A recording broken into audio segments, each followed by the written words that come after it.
Olá, meu nome é Fabiano Ferreira, sou advogado, professor e hoje eu gostaria de gravar um outro vídeo tratando sobre o parágrafo 3º do artigo 28 do Estatuto da Advocacia, que é a redação dada com a nova Lei 14.365 de 2022, publicada agora no último dia 2. No último vídeo que eu fiz, eu postei no canal do YouTube, o pessoal pediu para fazer o comentário sobre esse parágrafo 3º aqui, que ele trata sobre agora a possibilidade dos policiais, né, poder advogar em causa própria. E a partir da publicação desse dispositivo, está havendo aí, pelo menos nas redes sociais, muitas discussões, muitos advogados falando aspectos positivos ou mesmo neutro sobre esse parágrafo 3º, outros advogados totalmente contra, com posições duras a respeito da publicação desse parágrafo 3º. E nesse pequeno vídeo aqui, gostaria de passar algumas impressões, levar para você aí que tá assistindo esse vídeo, algumas impressões que o pessoal está falando mais, está debatendo mais aí nas redes sociais.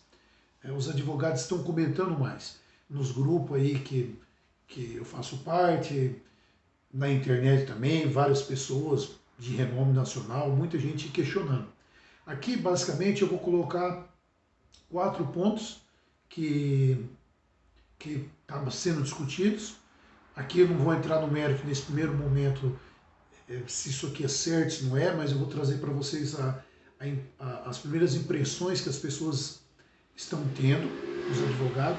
E por último eu vou pontuar uma posição minha, ela pode até ser meio polêmica, mas faz parte do jogo. O advogado precisa se posicionar. O primeiro ponto que eu vi que o pessoal está discutindo bastante tem a ver com a aceitação mesmo desse dispositivo.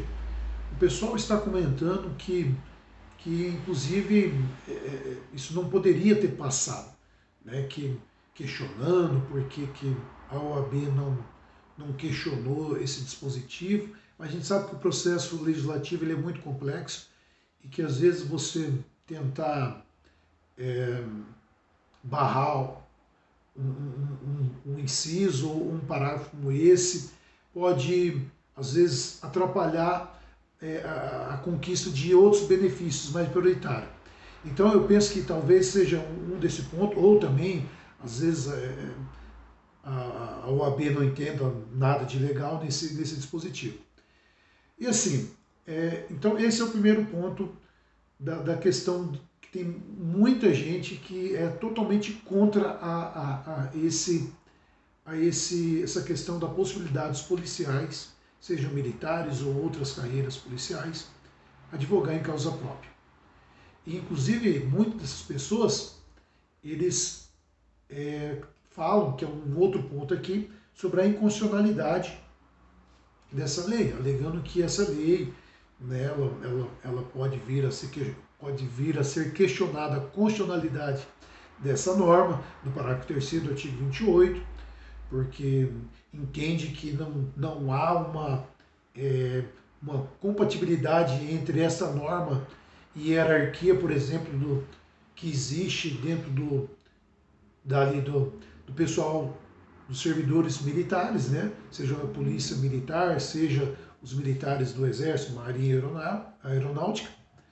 Então, muita gente entende que isso não vai ter uma compatibilidade devido à questão da hierarquia, da disciplina, que o policial, o cara do exército lá, o militar, que ele mesmo ele sendo legalmente habilitado, que ele vá lá, faça o requerimento nos quadros dos advogados do Brasil, seja deferido, que ele seja como eu, advogado, como tantos outros, que mesmo assim isso pode gerar uma incompatibilidade de interesse, no caso. Uma incompatibilidade aqui é uma incompatibilidade de interesse, né, onde, no ambiente lá, por exemplo, no tribunal militar, onde existem regras próprias, né, de atuação, e que essa questão da hierarquia é um ponto bem problemático que eu vi o pessoal comentando bastante aí.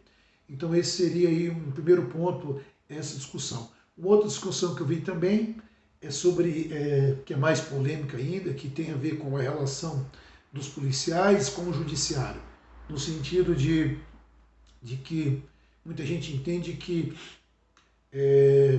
há uma relação que não deveria existir entre os membros das forças policiais e o Ministério Público e juízes, no sentido de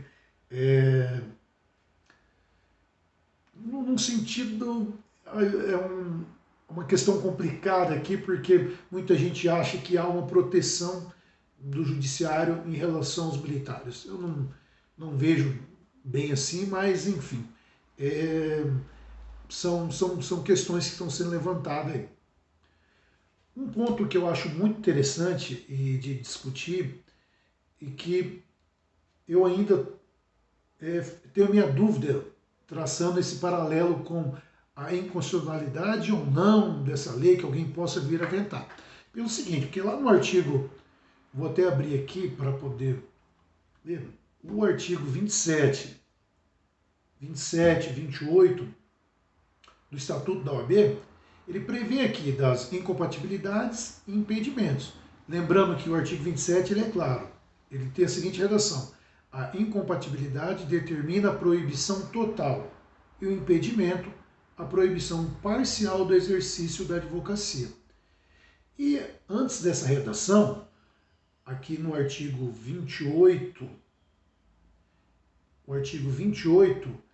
o inciso 6º, ele está escrito aqui: militares de qualquer natureza na ativa. Ou seja, o militar na ativa, ele não poderia, né, seria incompatível com a advocacia. Ou seja, o militar, ele, enquanto na ativa, seria uma atividade incompatível com o exercício da advocacia. Mas aí, com a inserção desse parágrafo 3º aqui, com a Lei 14.365, ele coloca aqui que estão a seguinte redação, o parágrafo 3º. As causas de incompatibilidades previstas nas hipóteses do inciso 5 e 6 do caput 5, ocupantes de cargos ou funções vinculadas direto ou indiretamente à atividade policial de qualquer natureza e militares de qualquer natureza, ou seja, do Exército ou da Polícia Militar. Então quer dizer que aqui veio abrir essa exceção. Agora, qual que é a grande problemática aqui, que isso não está tão claro para mim, no sentido de como outros colegas estão observando uma possível inconstitucionalidade? Porque a lei ela já prevê aqui, né, situações que outros servidores eles são impedidos para exercer a advocacia, por exemplo, contra a fazenda pública, que remunera, um exemplo, um procurador do município, ele não pode promover uma demanda contra o município que ele é concursado ali. Então, basicamente isso, mas ele pode trabalhar lá meio período na Procuradoria Municipal e no outro meio período ele exercer advocacia em outras áreas, desde que não seja contra a fazenda pagadora.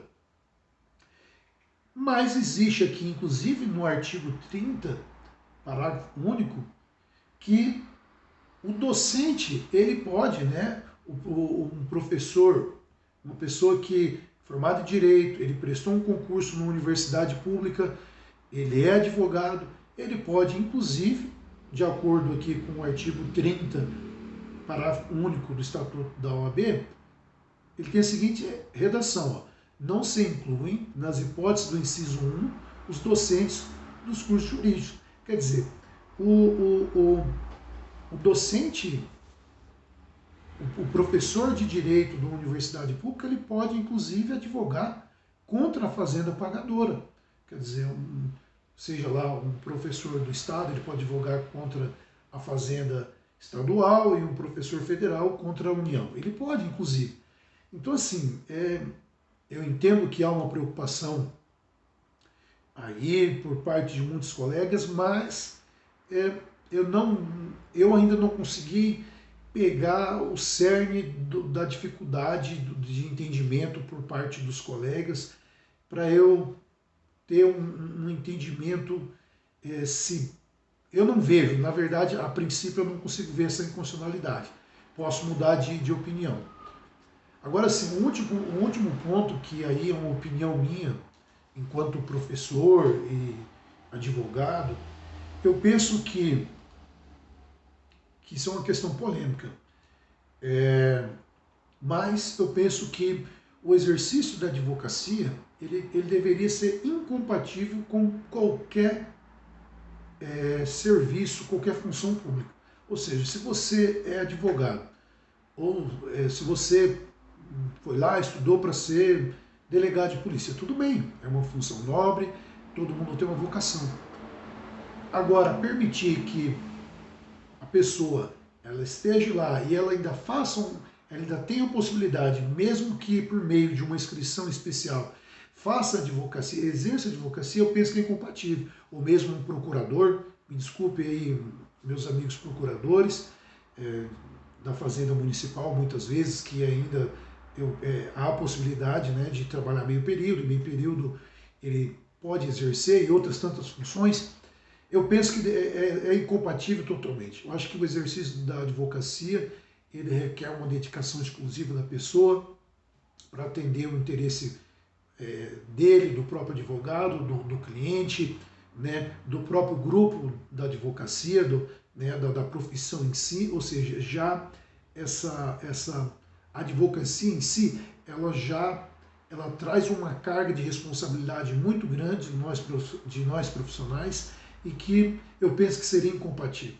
E eu digo mais, isso é uma ideia que não é só eu que defendo esse ponto de vista. Eu penso que ainda mais, por exemplo, como magistrado, promotores, esse pessoal todo, essas carreiras, eu defendo inclusive que esse pessoal, quando eles aposentassem, esses servidores, eles ainda deveriam passar por um período de quarentena, né, de quarentena.